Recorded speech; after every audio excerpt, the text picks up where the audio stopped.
GameCola faithful, and welcome to the GameCola Podcast. This is podcast number 126, and I am your host and podcast commander, Joseph Martin. I'm Anna Bryniarski. I'm a staff writer and GameCola's social media trash queen. I'm Diana Gray, GameCola.net's resident fangirl, and a very lazy editor most of the time. And also with us today, we have a very new person on the podcast and on this staff, Matt Breslau. Please introduce yourself to glorious fanfare. Yay! Hey guys, I'm Matt Breslau. Yay. I'm a weirdo, but I'm also a staff writer for GameCola. I'm all over the internet, but now I'm also on GameCola, and that's probably the best part about it.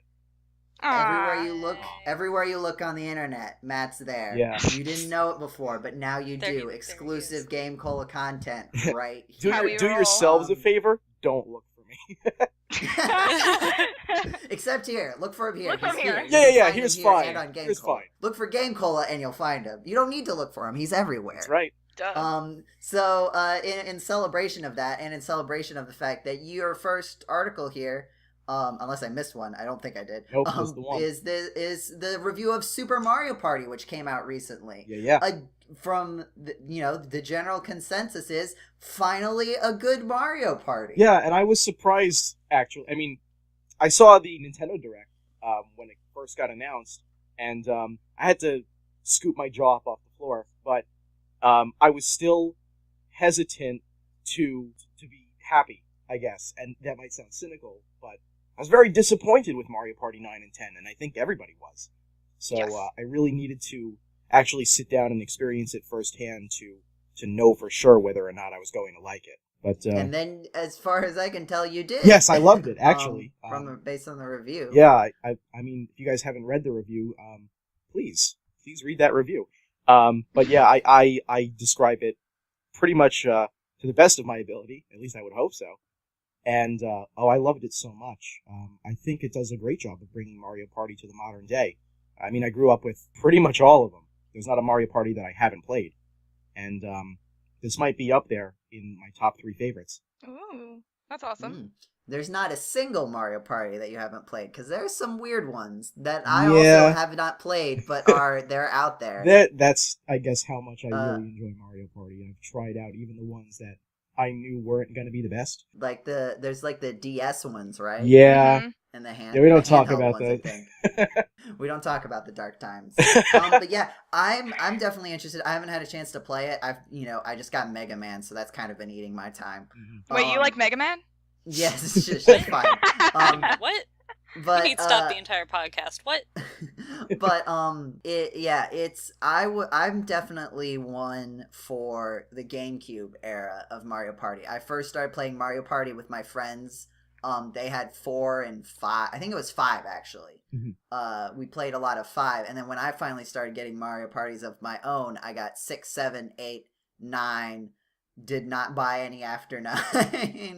As you shouldn't have. I went searching through my games, and I could only find 9. I think 6 and 7 and 8 are packed up somewhere.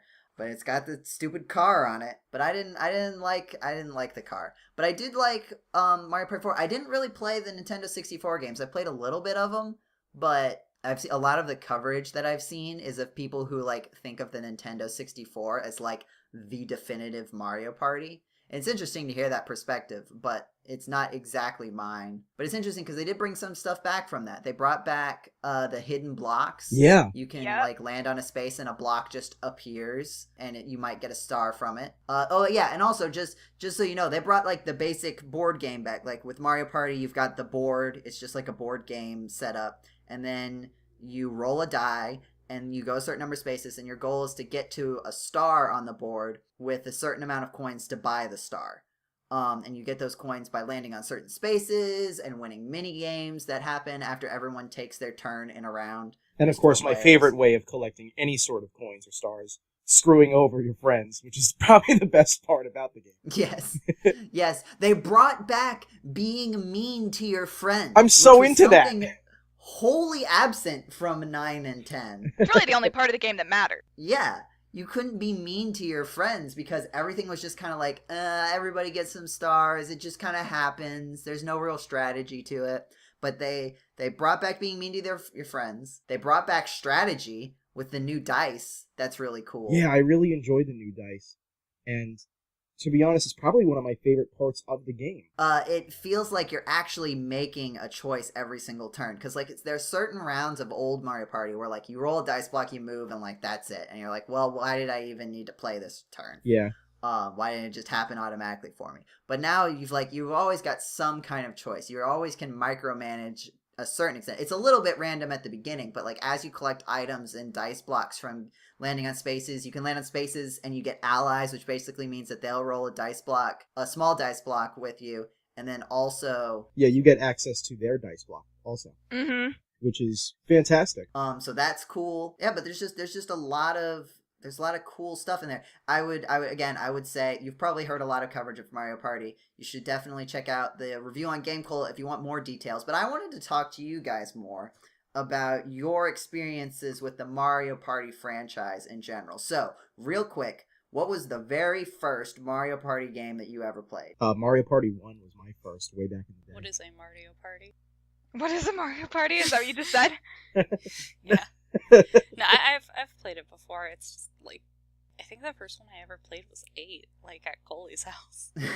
Because I'm trying to remember, and I think that might be the first one, unless I played it when I was a lot younger at aftercare at school. God, you just said the words aftercare, and I just had flashbacks. We can move on, Me but too. I just wanted to. It's just like, oh, okay, yeah, that. Diana, what was your first one? 8 was the first and I think only one that I've owned. So that was technically my first, but I used to play I've played 2. I think Noelle owns 1, and that was what we used to play. Because she always beats me because she's better at the mini games than I am because she owns it. And then she lords it over me when she wins. One time I almost thought I beat her, and it was the best day of my life until she got like 2 bonus stars and beat me, and I was real upset. It was not a good night for our friendship.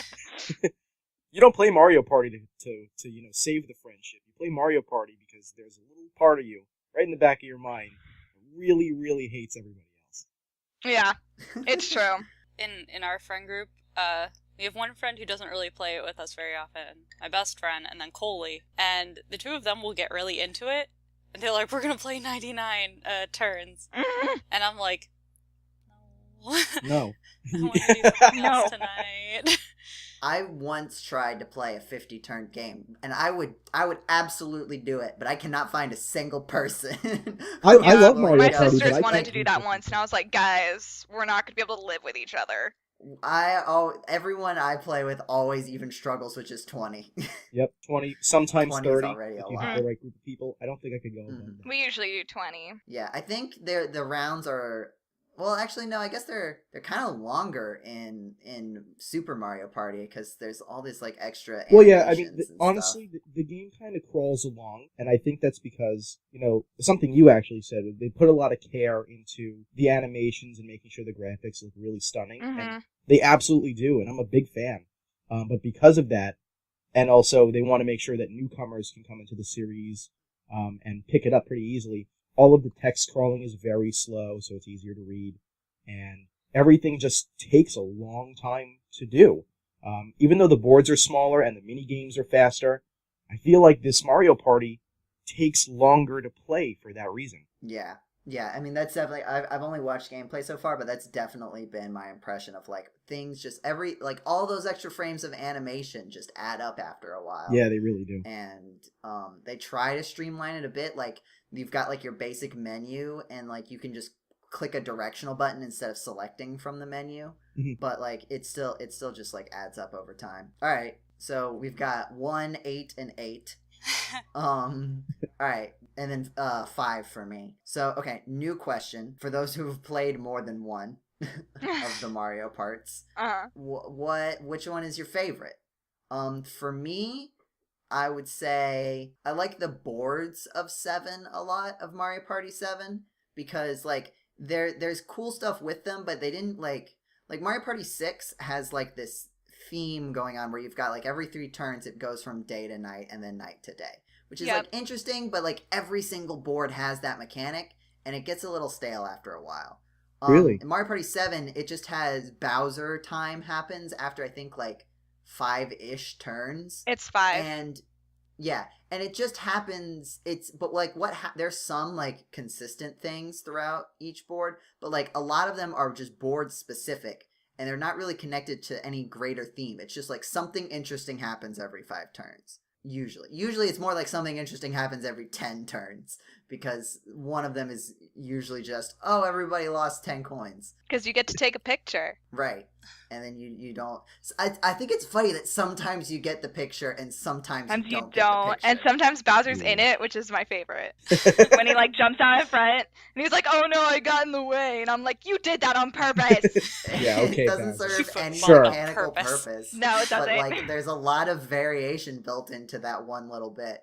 And 7 also has 8-player mode. Yeah. Which is, eat it, Smash Brothers. You can play 8 players, and there are 8-player minigames that are really interesting. But I do think some of the minigames with 6 are better, and there are a couple of interesting boards in Mario Party 6 too. But I think I would pick 7. If I only had to play one Mario Party for the rest of time, I think it would be 7. It's a good choice. Yeah, I'm really excited to see how 8-player works, because the Runaway guys are playing 7 right now, and they haven't gotten to that yet. I'm very intrigued, because I never played it myself. I've tried the 8-player mode, and it's fun. Unfortunately, I couldn't play it with 8 people because no one's got problem. Yeah, there was one time in college where I got a bunch, like there was a bunch of people over, and it was like a kind of a late night. I think we were waiting for something to happen. I don't remember. But like we were all just waiting around, and someone was like, "Hey, let's play a video game," and I was like, "I have," and someone else was like, "Yeah, but there's more than 4 of us. Are we gonna have to take turns?" And I was like, Mario Party. Because a lot of people, I will say, a lot of people are intimidated by Smash Brothers because there is some like Smash Brothers is not fun unless like there is a general like you have to kind of level. There's like a general, like everybody, like you can have fun with Smash Brothers if you're not good at it, as long as everyone else is also not good at it. Yes. Yeah. If there are any significant skill differentials, then it's just not fun for whoever is below the top. If you're much better than everyone else, it is still very fun to play. But Mario Party is an equalizer. Like you can, there's still certain things where like, yes, if you're good at all the mini games, you'll probably have more coins than everyone else, but it's not coins that matter in the end. It helps, but it is not the deciding factor. And I think that's an interesting balance of like, you can clearly see if there are skill differentials, but that doesn't mean that's who's going to win. Yeah. And I kind of like that, even though in the end it's pretty random, like there is still this indication of how well you are doing present. So it doesn't feel completely random, even though it pretty much is. Yeah. I recall a game. Friend of mine had never played Mario Party before, so also to answer your question, I can actually do these in the same breath. My favorite Mario Party is 3, and he said he had never played a Mario Party before, so I invited him over to play it. So I grabbed another friend who had played Mario Party before, and the 3 of us sat down and embarked on a journey in Mario Party 3 against the computer. And he was performing incredibly poorly the entire game, but the cool thing about Mario Party is, like you said, it's the great equalizer. TM copyright registered. So at the end of the game, on the last turn, he got chance time and he swapped stars with me, who was in first place with 5 stars, and he had 0, and he won the game. So, and I'm still upset about that. Yeah. The Nintendo 64 Mario Parties did not mess around. Like, no, they've definitely toned down a little bit how much of an upset there can be. Yeah. I think in Super they try to make it so that like those random events, when it's completely random, it's usually someone gets things that puts them ahead instead of someone takes things away from another person. Yeah. They try to, and there are a couple, like in the very end game, there are a couple. There's the bad luck spaces that become the very bad luck spaces, or the extra bad luck spaces at the end of the game. And like there it's like, person, give your star to person in last place. But like it's definitely more focused on like the switch ups are either smaller or they're in situations where it's like there has to be some sort of decision being made, like having Lakitu, spending 30 coins on Lakitu to steal a star from someone. Yeah, which I mean, there's less. granted. You land on a space, and all of a sudden you get 5 stars, and someone else loses 5 stars. Yeah. Yes, and actually, I'll be honest. I was a little bit upset to see that there was no return of the chance time, or as it's called in the later Mario Parties, reversal of fortune in Super Mario Party. But, recalling that it's also built for more casual players to start enjoying the Mario Party franchise, I kind of understand precisely why they decided not to do that. Chance time. The other thing about Super Mario Party is that the game changes based on what is happening within a board, right? In most other Mario Party games, things just sort of happen, and there's an equal chance of anything happening whenever. In Super Mario Party, like, the items that you get as the game goes on gets different. Certain thing, like, one of the big things is, like, the amount of bonus stars you get is dependent on how many turns you take. Yeah. Which I don't think has been the case before. No, this is the first time. I actually didn't even mention that in my review, because I didn't realize it, because I always played the same amount of turns, 20, every time. Yeah, Does 20 still give you 3? Yes. Okay. I think if you play 10... If you play 10 or 15, it's 2. No, 15 I believe is 2, because I watched a Pro Jared plays of a Mario Party, Super Mario Party game where they played 15, and I'm fairly certain there were only 2. Don't quote me on that, though. You guys should find that out for yourself. But I think that it's every 10 turns is another bonus star. That's interesting. I kind of like that. I like that too. Mm-hmm. So, but there's a bunch of cool scaling stuff in that I appreciate. Here's the other big thing that I've heard. So, all of the boards are pretty small and compact.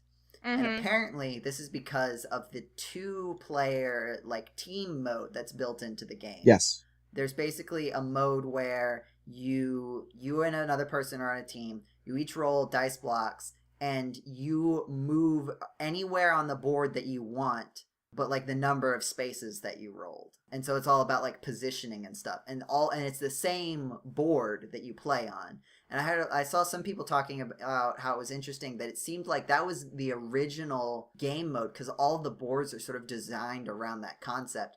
But then they brought back the basic mode and put that in on as the front seller, even though the main thing that they were working on and the thing that the game is designed around is now the bonus mode, which I thought was really interesting. Mm-hmm. It is interesting. I haven't seen anyone.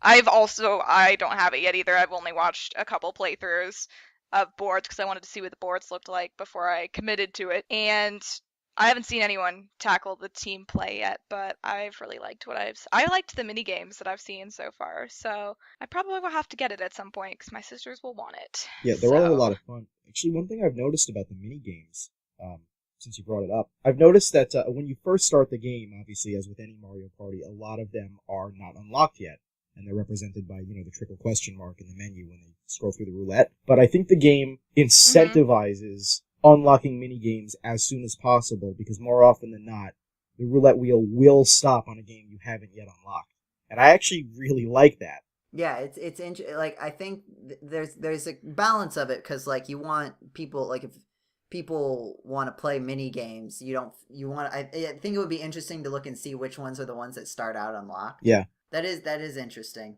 Of course, there's also the online multiplayer. In case you haven't heard, it's bad. I have heard that. A very limited, you can just play some mini games with each other online. Yeah. And it changes every week, but it's only a small subset of them. Yeah, it's only 10 at a time. It's weird. Go anywhere, you'll hear people complaining about it. I don't want to dwell on it, but you should be warned. But it does, and this is something with Switch stuff in general. I appreciate that it's been started and that there's room for improvement. Of course, it is silly, and I'm not gonna give them credit for doing something that I feel like making all the mini games available shouldn't be that hard. I don't know for sure, but it seems odd. It seems strange if that is the case. But it leaves me hope that one day, we will be able to play Mario Party online. It's the sort of thing with a lot of Switch games where it's I see this, and yeah, the base game, Mario Odyssey, Breath of the Wild, and Super Mario Party or anything else, yes, they are flawed They have flaws. But what I like about them is, like, I can look at it and see, like, these are things that could be fixed, and, like, you can still take this base game and make something really, really, really good. If you fix these things, like, these games are good, and they also have potential. Yeah. And I feel like with Super Mario Party probably leans a little bit more on the potential than is good. I'm not saying it's bad, but, like, I think there's a lot more potential in there than, and I think other Switch games like Odyssey and Breath of the Wild live up to that potential a little bit better than Super Mario Party does. But if this is Mario Party coming back, I think this is a good step forward, especially from Mario Party 9 and 10. We all agree, right? Like, I just want to be 100% sure. We all agree that Mario Party 9 and 10 were dumb and stupid. And Yeah. Right? I will say, just to play devil's advocate, you're playing with fire here, man. Be careful. First episode. Don't you worry. Don't worry. Kicked off the podcast. Joe can kick you. I'm not going to say anything, totally polarizing. I will give 9 and 10 credit because, they tried something new, and even though people didn't like it, myself included, hey, everybody, I don't like them either. They do still have strategy, although it's very surface level. So, again, I feel like for someone coming into the series, maybe they might be able to enjoy 9 and 10, but once they play a real Mario Party, I feel like that enjoyment will totally drop off, and they'll develop a preference for standard Mario Party. That's fair. I've always said that Mario Party 9 and or 10 would have worked really well as a single board, right? If there was a board that was focused around everybody moves together in one Mario Party game, then it might be kind of fun. I didn't even really think cool about that. And really interesting. But a whole game of it is not fun. Especially when you're all pretty much actively trying to hate each other. Yeah. I also don't like That's what any Mario of Party's it does everything in its power to make you not hate each other. You hate the game. So you hate instead. it for not letting you hate each other. The whole way that Mario Party succeeds is tricking you into getting mad at your friends for the mean things it does to you. So Mario Party 9 and 10 don't do that. So then you're just mad and you can't direct your anger anywhere. Mario Party. Except for the Then you're game. mad at the game. The game has to trick you into being mad at your friends instead of itself. Yeah. But Mario Party 9 and 10, you just get mad at the game. Mario Party 9 and 10 have this strange quality where you want to be mad at your friends for, consistently getting in your way, but the unfortunate truth is you need them. And in the other Mario Party games, you can just you can waltz around the board going, turning this car around. You can waltz around the board in other Mario Parties going, yeah, I don't need you. I got this star. Without your help, I don't need your coins. I don't need you in this minigame. I'm good. I'm on my own. But other people's roles in Mario Parties 9 and 10 contribute to where you go. So if they're not playing, if they're not helping you, you can't win. Mm-hmm. And that just takes a lot away from the competitive aspect of what I like about Mario Party and about Mario Party in general, I'd say. I think we've what it is. It's more like Mario Farty. Can we kick him off? I mean, nope. Get out. I'm the podcast commander. I'm in charge. Take it up with Jetty. Jetty, can you fire Joe? He keeps making terrible jokes. Hi, Jetty. I know I'm the newbie and everything, but Jetty is well aware of the situation. There is no way in any facet of reality that Jetty is not aware of how I run this ship. Other gaming news, a little bit less great, a little less positive. There's been the you've probably heard circling around and it's a greater discussion, but what sort of kicked it off was the team behind Red Dead Redemption 2, which is a game we talked about, started talking about, they started advertising how many I think it was 100-hour work week or something like that, which I gotta admit is a pretty good soundbite to remember. 100 is a big old number there. Yep. The problem is that people are remembering it because that's a lot of time to be on a video game. Yeah. And it's sort of led to this greater discussion about the sort of work environment of the games industry. I don't want to just sit here and just talk by myself about it. Have you guys sort of run into that discussion at all? I Yeah. I mean, I've been more in tune with the Telltale business because That too. Oh yeah. Yeah, there's that's actually been a lawsuit which I actually need to check up on and see how that's doing. I read through their complaint when they filed it. So I haven't seen anything from Rockstar yet, and I don't about if the employees are actually taking action or if they're just okay with it. But I'm interested to see where it goes as it develops. I don't know obviously what's going to happen. There's no way that people are going to, boycott the game or anything because it's such a huge yeah. deal. It's definitely tarnished press about it, but I don't think it's gonna be in a way that affects sales. I think No. at this because it's too close to when it's coming out. Too many Yeah. people have already like decided long ago that they were getting. Oh this yeah, the game. hype has already And, like- happened, and people are already, they've already made their plans to buy it, and nothing's going to stray them from that path. And there just hasn't been that much time for the story to spread, right? Like if this had been like a year ago, like the story could have spread and like maybe it would have like had been more of a deciding factor. But I think a lot of, like we're, all here on a video game news and discussion podcast. We're all like to a certain extent kind of tuned in to what's going on, but most people aren't. Most people aren't checking Twitter every day to see what video game companies are doing and what people are complaining about them. And so like a lot of people just know that they really like the first Red Dead Redemption and they're going to get the second one.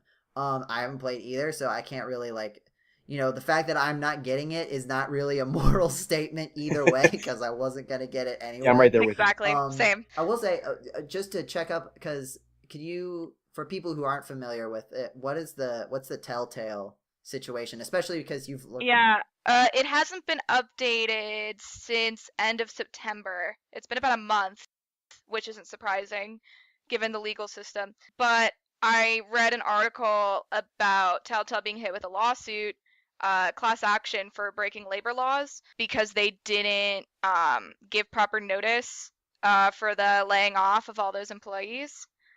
Because Telltale closed down, right? Yes, like basically. That's the big picture. I don't know if it's actually happened yet, but the layoffs happened September 21st. And then it says 25 people remain to just like finish up everything that they're working on. So under a certain act in California, because that's where Telltale's located, they have to give employees that are fired at least 60 days advance notice before they're terminated, or they're subject to financial penalties, which is basically, it's not just a fine, it's like affected employees get back pay and benefits for every day that they didn't warn them. Oh wow, I didn't know that. So in this case, it's the full 60 because they didn't tell them until the day of.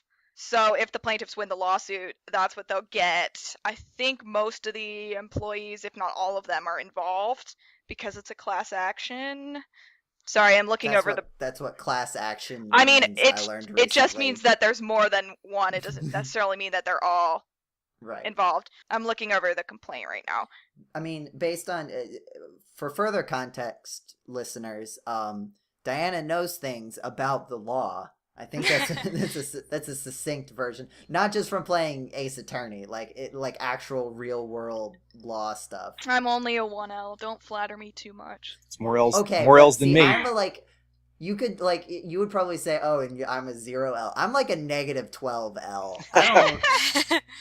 I just don't do anything for fear that it might be illegal. That's basically how I run my life. I just let other people tell me the law, and I go, okay.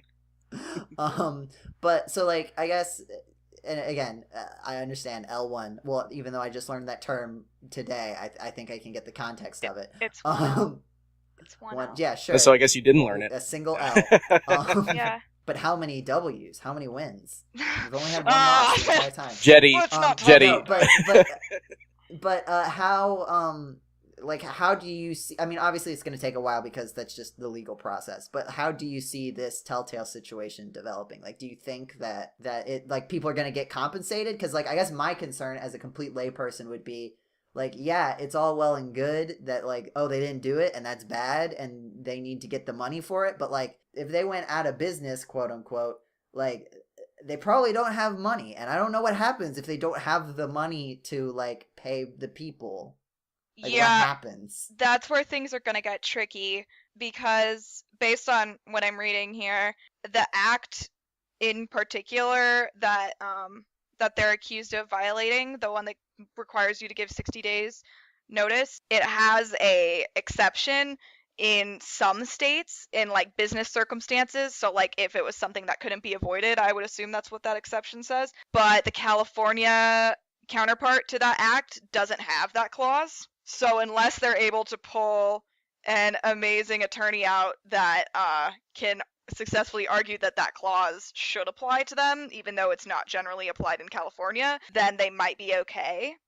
But otherwise, they're probably going to be in trouble.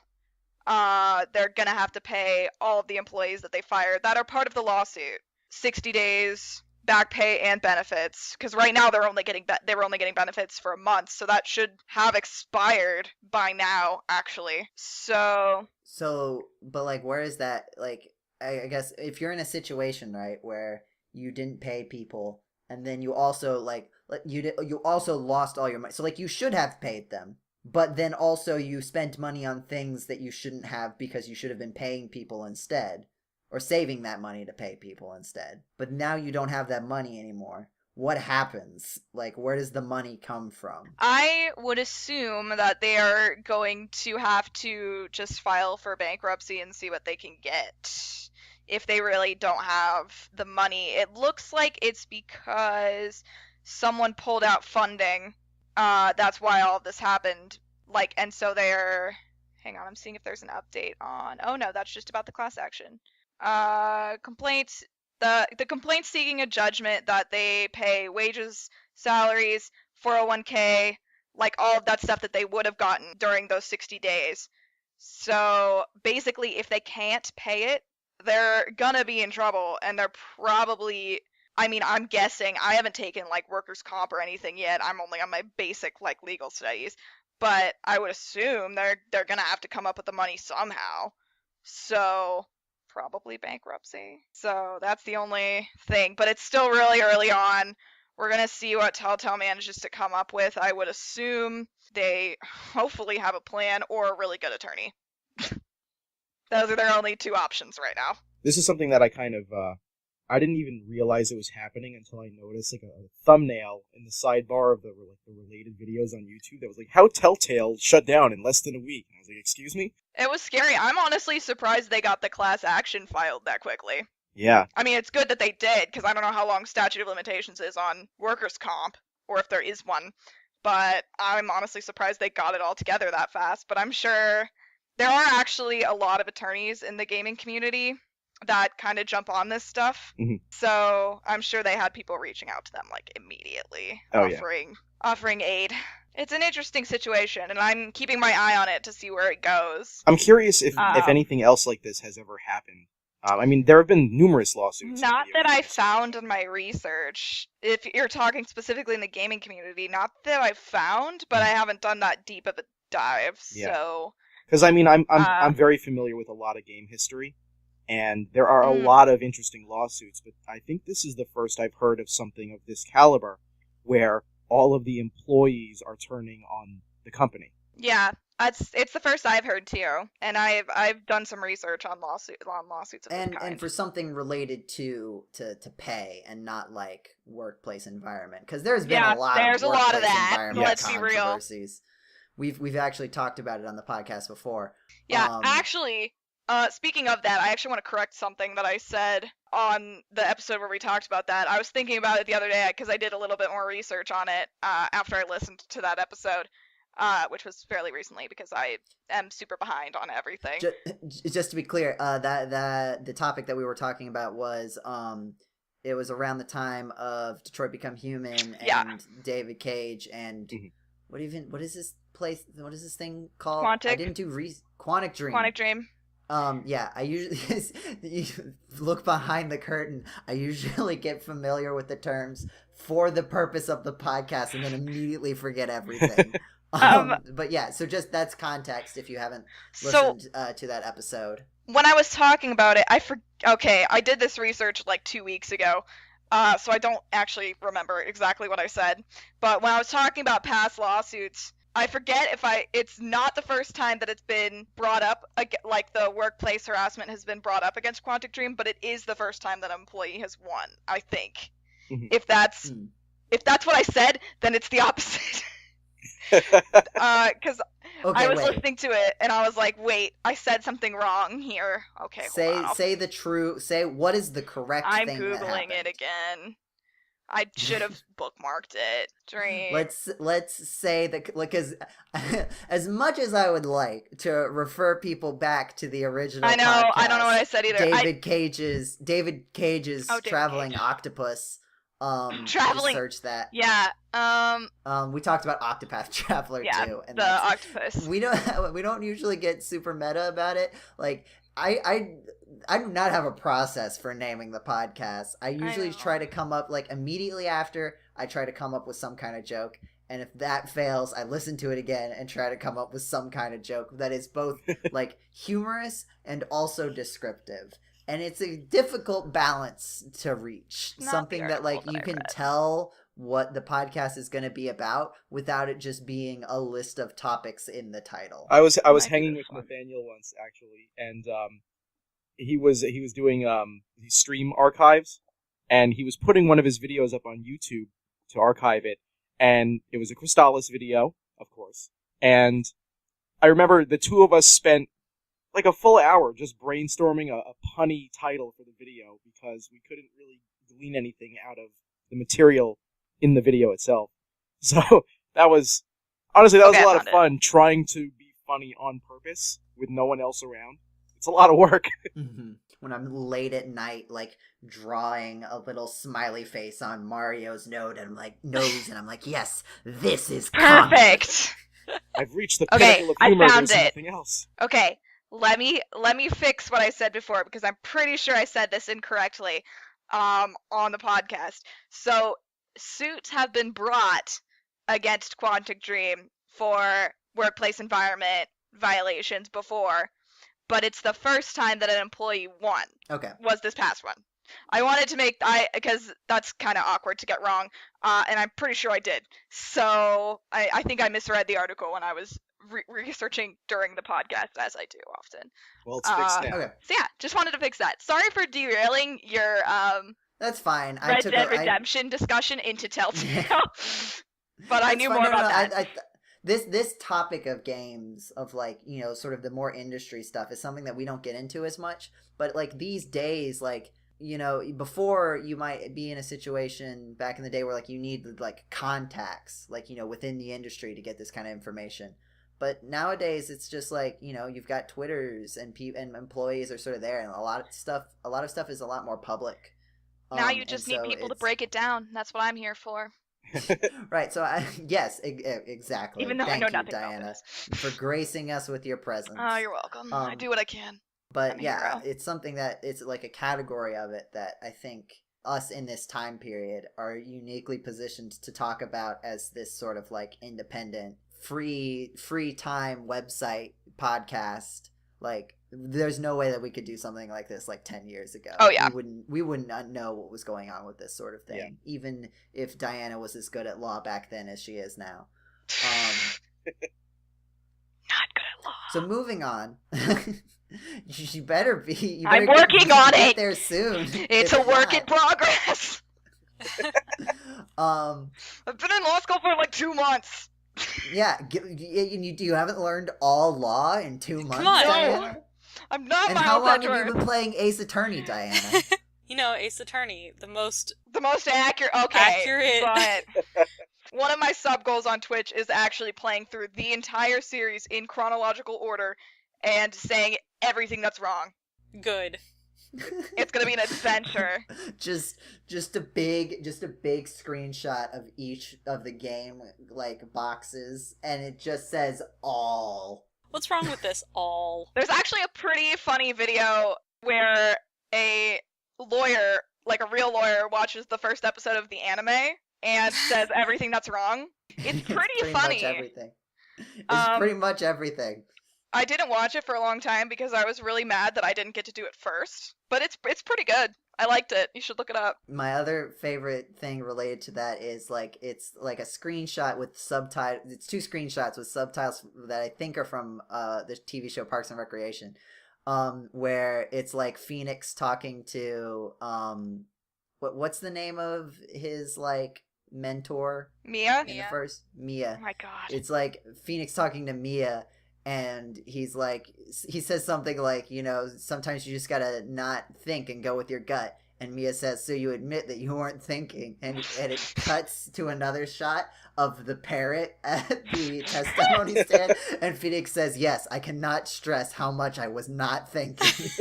That is perfect. Wait, oh god, I'm gonna try and find this particular image that I wanted. That's amazing. Moving on, because we're getting along through the content of this podcast. And by content, I mean my timer says a certain amount of time that suggests that we need to make sure that we get to this.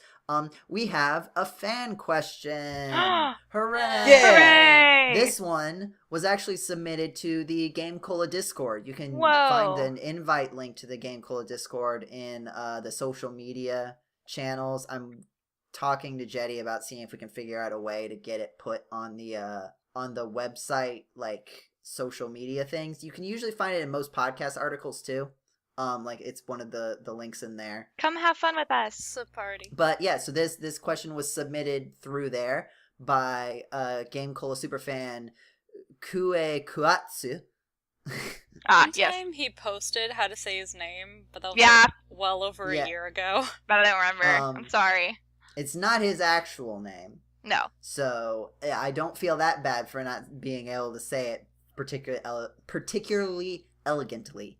Like I just said those words. Mhm. But here's the question. The GameCola staff is now the stars of the new RPG Tales of Aim... Oh, okay, wait, no, sorry. Alocema G. We're so sorry, Which is just buddy. GameCola backwards with a colon thrown Okay. in there. I needed that clarification. Thank you. Alocema G. Which role archetype do you each fill? For example, who's the main character, the healer, etc. I can start while you guys are thinking. My like archetype is definitely like the off support class, like not the healer, but the character that does like support moves that like boost attack or boost defense or like let you move twice in one turn, but like specifically does not heal you. Maybe like frustratingly so. I mean, yeah, so that would be my role. I'm trying to think of like examples of that type of character. I think like sometimes you have healer builds that can do that. Like you'll have like things where it's like, oh, you can make this character a healer, or you can make this character more of a more interesting support class. But the only things that I can really think of for examples are like from Overwatch, where it's like, where you've got Lucio with the speed boosts, you got Mercy with like the attack boost, but they all also heal. So I don't know if it's that specific. What about the rest of you? Do you have any opinions about where you would be? When I play Dungeons and Dragons, I usually go for kind of middle of the road. I love to play Magic, so Magic the Gathering and also Magic users. So when I play, I usually play something sort of like a druid or a wizard, something that adds a lot to the damage we deal, but at the same time, I really, really do help the party. Not just in ways of casual support, but I want to be able to heal too. I guess I want to be like a Renaissance man when I play RPGs. So I guess that would be my kind of archetype, like the druid or cleric, it's funny, something like that. Because what I am, the impression that I am getting is like the very base level concept of the red mage from Final Fantasy. Yeah. Oh yeah, 100%. That's totally me. That's anytime I play any sort of RPG, that's me. Yeah, that seems like not necessarily like super focused in on one thing. Yeah, I want to know. Like, I want to know every bit of magic, and I want to use them all poorly. It's Dang it, that was gonna be my character trait. I think for me, when I play like long RPGs like that, the only one I can think of that you get to like choose, I generally stick to Magic, because when I play Fire Emblem and stuff, always Magic. All of my Magic users get leveled before anyone else. So probably Mage. How I play D&D, really is probably a lot of who I would be. Not healing people when I get upset with them. The vengeful mage. I am the vengeful mage, really. I also like to steal things. So sorry, Anne. Yeah, I was gonna say, Anna, I don't want to step on your toes, but I have a pretty good idea of what your answer is gonna be. Beef, beef, beef, beef, beef, beef, beef. Yeah. I'm physically very weak, but I'm very agile. And honestly, that's why. It's not just because I love them, it's because that's what I would do. The only problem is that sometimes I am the clumsiest goddamn person in the world. That's the only problem here, but that or like... Okay, wait, I just thought of a good, like, character comparison for who I would be. Probably Cyrus from, Octopath. Oh, yes. Yes. Yeah, that's probably who I would draw inspiration from. Just like a scholar mage who also doesn't understand that women have a thing for him. I just finished his chapter 3 last night. Diana, do you often find yourself in this situation Oh, where you no. don't realize that women have a thing for you? Never. Or I guess you wouldn't know. I would wouldn't you? know, would Like, I? Yeah. If it was up to me, like I think what would end up happening probably is that James Pelster would probably end up being like the not like, I don't want to say basic like as in like bad, but like just like the protagonist, you know, I mean like Yeah. in the Secret of He's Man the and RPG protagonist. Cast. He's the protagonist who uses a sword, and like maybe the sword is magic, but he's not magic. Like, and I feel like that is something that I would have said even before the Secret of Mana RPG Cast. I discovered this while we were doing the Hacks and Slash, the Smash Brothers one, whatever it was called. I don't even remember.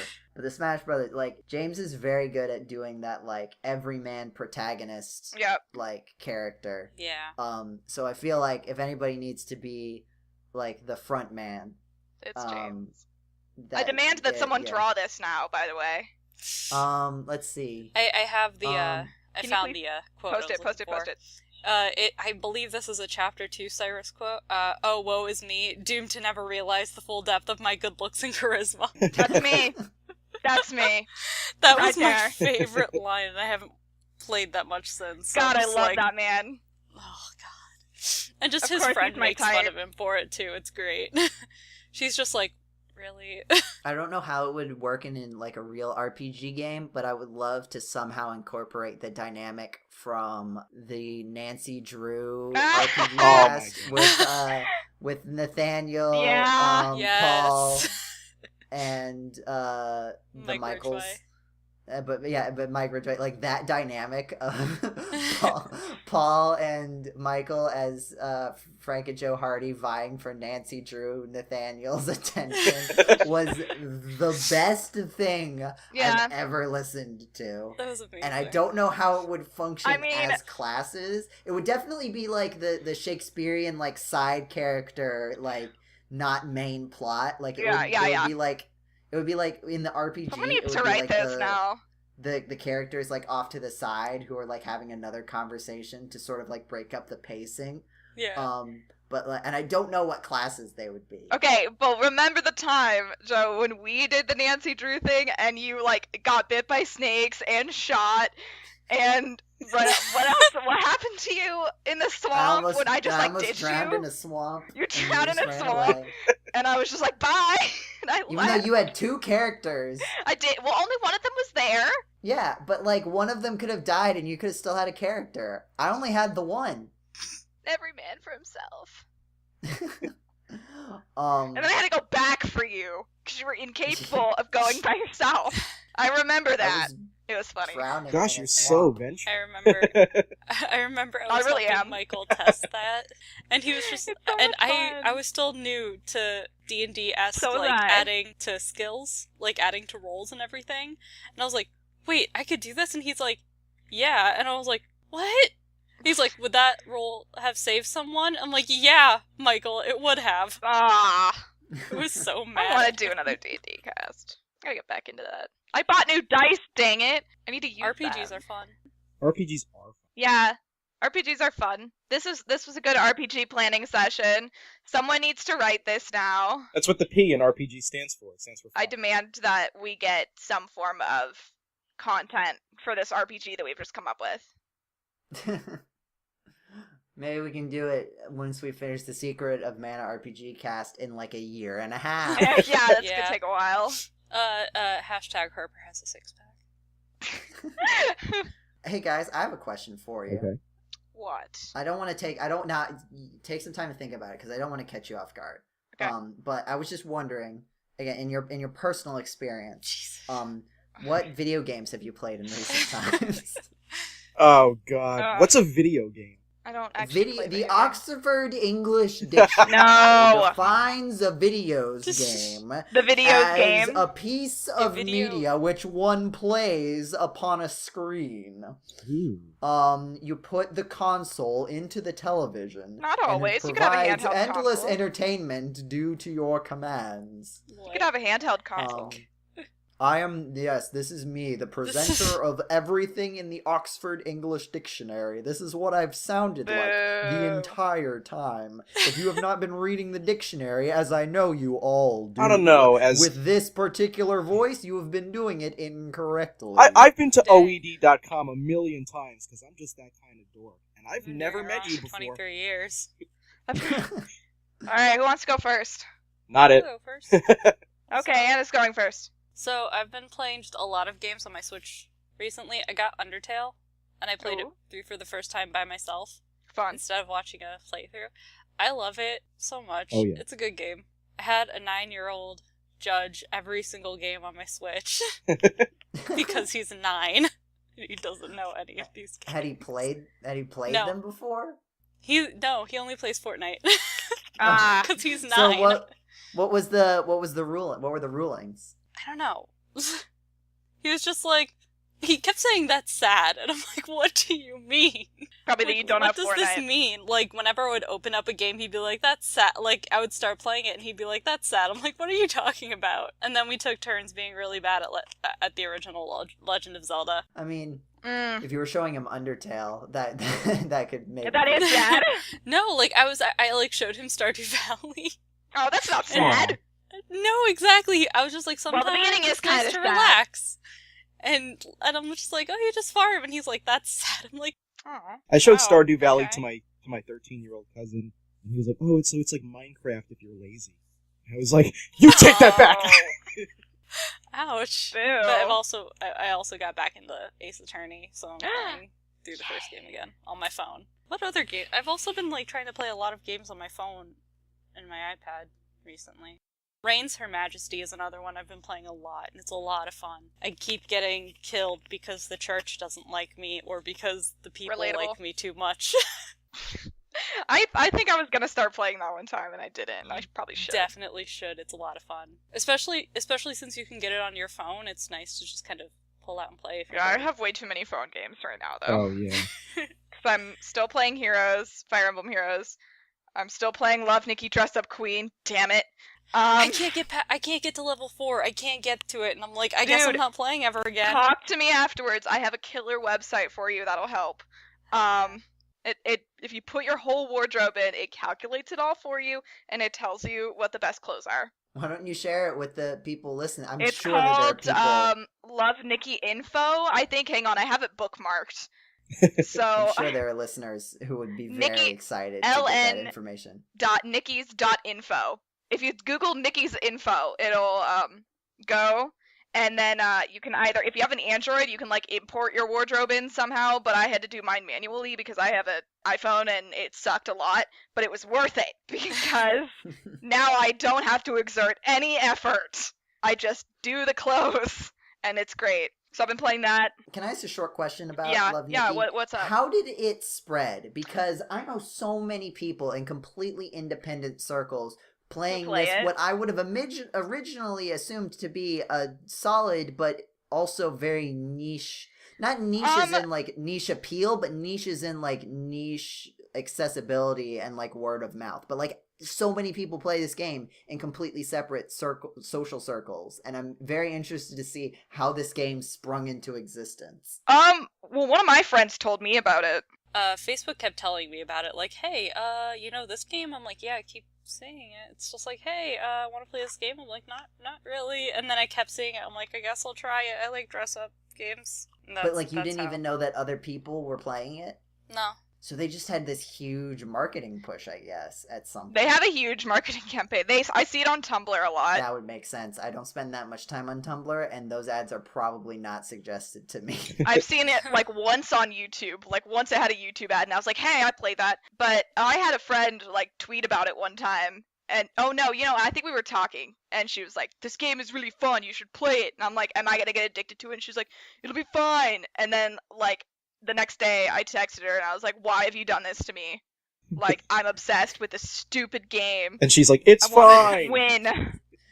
Yeah, Is and your so... friend the Oxford English Dictionary guy? You're doing like this I low didn't realize I voice. did that voice. No, maybe.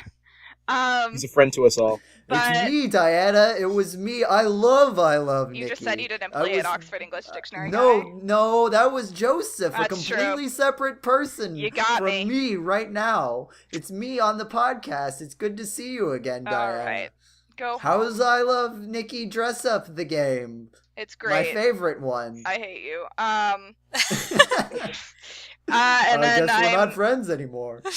Yep. I'm still playing the Animal Crossing game on the phone as well. Oh, Pocket just Camp? I love it. sometimes, because it's relaxing. And then on my Switch, I am mostly alternating between Octopath, Xenoblade still, because I'm trying to 100% it, kill me. And I just actually picked up Fire Emblem Warriors again, because I was really stressed from school one night, and I needed to beat up a large group of enemies. So I did that. It was great. I'm going to start playing my 3DS again soon, because I looked at my Amazon and saw what my parents are getting me for my birthday, because I hate surprises. So I know what they're getting me. It was an accident. It wasn't. I did it on purpose. I also know the troll gift they're getting me, so that's going to be fun. I'm going to have to act surprised. I've been talking about how I want a cat at my apartment, and they got me a robotic cat. And I'm like, no, this is not what I wanted. But I will love it anyway. It's 2001 and they got you a Meowchi. Oh my god. It's actually like a really... Well, because my grandma wanted one for Christmas, so I looked, and they got two.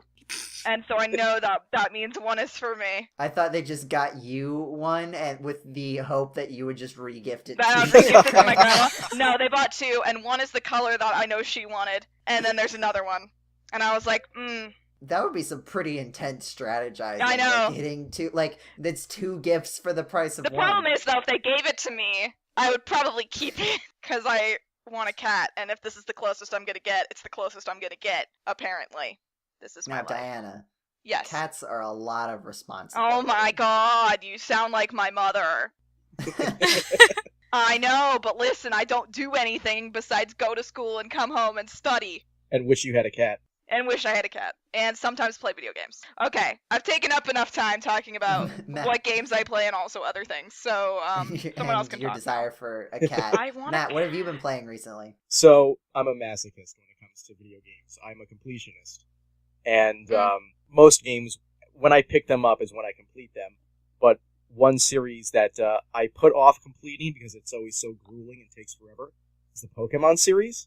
But in recent years, now that I'm an adult with some spare time agreed. and a propensity for hurting myself, I suppose, I am starting to go through each game in order, each generation in order, and finally starting to complete the Pokedex 100%. Wow.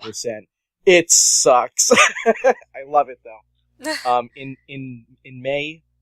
April and May, just this year, I did Red, Blue, and Yellow, and I didn't get any outside help except for a Mew from a friend of mine who lives in Japan, because I don't want to cheat. So that's I'm going to write either an article or make a video about that experience because it needs to be heard. But right now I'm working on Gen 2, and I just finished up everything I can do in Gold, and I'm about halfway through Silver. And then I'm going to move on to Crystal and then start the grueling trading process. You're doing each individual one? Yep. No, you gotta trade back and forth, man. Well, I wanna complete all three of them 100%. So I am trading back and forth because you have to. They're virgin exclusives. But I'm doing everything possible in Gold, then everything possible in Silver, then everything possible in Crystal, and then trading back and forth between the three games. And from You are Red, Blue, insane. and Yellow I also love to it. get Pokemon that don't exist in Gold, Silver, and Crystal. So, but on a lighter That's note that awesome. won't hurt me in my soul, I've been playing tons of Mega Man, and Yes. and I'm not talking just 11, although that is the one I'm spending the most time. Oh no, look what you've done. Mega Man. So- Wait, Joe, you like Mega Hello, Man? welcome to the Mega Man cast. Who is this Megan Man of whom you speak? Mega Man. Mega Man. Of course, Sure you're a Mega Man fan? of course, Sound with like Mega a Man Mega 11 Man. having just come out, I delved right into it because I love Mega Man. So I guess I'm a fit for this sort of thing. But on the weekend preceding the launch of Mega Man 11, Nathaniel and I did a full Mega Man marathon of 1 through 10, which he's done a million times before. But that was my first time doing it in one sitting, and now I'm replaying a lot of them, trying to practice, because I would like to stream my own marathon of 1 through 11, and I'm hoping I'll be able to do that. So Ooh, I've been fun. playing all of them a lot whenever I'm not playing Pokemon. Nice. Joe. So just that, I mean, that's just like my perpetual state of Yeah. being. Yeah, I mean, Mega Man 11 so much all the time. Oh, yeah. Every time, all the time. I've been mainly trying to get all the achievements. There's a bunch of fun little ones where it's like you go through the game like doing different things, like go through the game but don't use special weapons on any of the bosses. Go through the game but don't use special weapons on any of the mini bosses. I did a run of that where I got to the last mini boss and forgot to not use a weapon on it, and so the whole I ruined the whole thing. That sounds like something I would do. So that was fun. But I like the achievement. The achievements are a lot more reasonable in this one. Like, there's nothing like beat the entire game without taking a single point of damage. They're a lot more reasonable this time around. Like there have been some where it's like beat the game without getting a game over, and like without using, or beat the game without using items, and like the different difficulties in the different Mega Man, like the different difficulty settings that you have are like tied to different achievements. So like you don't have to do everything on the hardest difficulty to get the achievement. Yeah. So I think right now I need to go back and do the mini bosses one actually correctly this time, and I want to try to get the under an hour completion. Right now, just sort of playing it regularly, I've been getting like about an hour and a half. So I think if I'm like really focusing on optimizing, I should be able to do it. So that's that. Yeah. Nice. I could have talked a lot about Mega Man this podcast. I didn't. Thank you. There's a lot of sorry. Mega Man stuff happening. I kind of, something that we've been I don't know if we've mentioned this on the podcast before, but something that's been floated around is like coming out with podcast episodes that are like these really shorter episodes that are like two people talking about one specific topic like holistically, instead of this podcast where we sort of like hit on a bunch of different topics. And so one of them, That might be I know fun. Jetty and James wanted to do one about game emulation and ROMs and like the state of things on that. And then I'm probably going to do one about Mega Man, because there's the TV show, the video game, and the movie now. Oh, Wow. Like what? yeah. There's no listeners, you didn't miss much. There is not much beyond the Mega Man movie, maybe? Question mark. I did hear about that actually. I'm not But surprised. I'd like to sort of address all of that at once. So look out for stuff like that in the future. I don't know. Like, again, we're still sort of talking about it, but look for that in the future. I also been playing Advance Wars 2 still. Oh. I started playing the campaign again and going through it and unlocking stuff, because I needed to play the campaign to unlock the rest of the other maps that I was playing. I just skipped the level that I didn't like, which means that I won't be able to unlock the lady who lets you use vehicle units real good. Oh no. But it's fine. There's another character that basically does the same thing, so it's not a big deal. But yeah, that's been pretty much it. And I think with that, we will do. I was about to say my favorite thing, just because those are like a group of words that you can say together and it sounds like a thought. But it's not my favorite thing. But it's like it's a cathartic thing. I do enjoy going through the end of podcasts, just sort of like we can slide down out of discussion into some nice familiar territory before we send you out into the world to play some video games and treat your employees with respect. And give them Please. 60 days notice before you fire them. Yes. Oh no. That was included in the treating employees with respect. Apparently some people don't know that. And stealing 5 stars Um, from your friend. That's, yeah, I'm still sour. Stealing 5 stars from your friend. Thank you for listening to this edition of the GameCola Podcast. If you like what you heard, be sure to check us out on our actual internet website, GameCola.net, where you can find the review of Super Mario Party that we talked about earlier, as long as several other articles, links to all sorts of content, blog posts, news posts, all sorts of things like that. Other podcasts, you can find them there too. If you like video content, you can also check us out on our YouTube channel, GC.net, the letter G, the letter C, the word dot, the word net. You can find playthroughs. Right now we have, Jetty just finished his Crystallis translation series for the end day. Mhm. That was really neat. Mm-hmm. You I should really check out enjoyed those that. 3 videos. They're really interesting. You can find them on the channel. We also have Danganronpa back at it again. James is struggling through that editing process, doing his best, and we really appreciate him for it. So you can find that there, and you can also find Dan Conlon doing the pizza delivery boy, Paul, our editor emeritus, and also Michael Gray. Their game that they made together. Dan Conlon is doing a playthrough of it that you can find on the channel right now. I didn't really roll my R's, but it sounded like I did, maybe a little bit. Not really. Did your best. It's fine. Don't worry about it. If you like podcasts, you can find other podcasts that we do as well as this one by searching for GameCola on iTunes. And when you go to GameCola on iTunes, you should rate us 5 stars if you like us. And if you don't like us, we're not on iTunes, don't worry about it, it's fine. But also leave a review.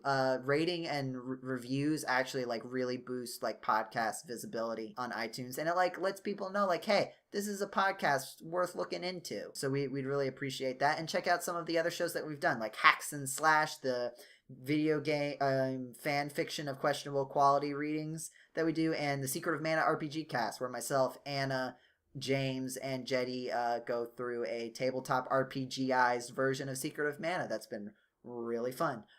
There's also, I believe, social media. If only we had an expert about social media here on the podcast to tell us everything we need to know about GameCola's social media. Hi. It's social media Anna, time. of course! How could I have forgotten? Were you here the whole time? It's time for the social medias.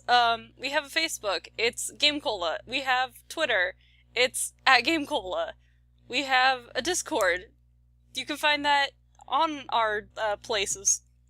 You wanted to say GameCola On our a third places. time, but you didn't. There should be a link somewhere. But I said, if not, just ask. yeah, seriously, just ask. We'll help you. We'll point you in the right direction. We're good and people. tell you to come party with us and talk about video games. If you want to hashtag our podcast, I think it's hashtag the GCPC. Am I right? Yep, that's it. That's the hashtag. So there's that. That's our social media. So yeah, you can also find us Social media. You can also find us on twitch.tv/GameCola. Yeah. For streaming stuff. I would like to thank Meteor Xavier for the use of our theme song 5 is Average off the album Mediocrity. You can find that on Bandcamp and purchase songs and listen to those, and you can listen to the full song if that's something that you are Pretty interested cool. in doing. I think that is everything. So I will say the thing. This I do enjoy because I like saying the thing that I say at the end of every podcast. That I do very much enjoy that, which is why I do it. Have a wonderful time of day, wherever it is that you're listening to this, whenever it is that you're listening to this, and we will see you next month. Goodbye, everybody. Bye. Bye-bye.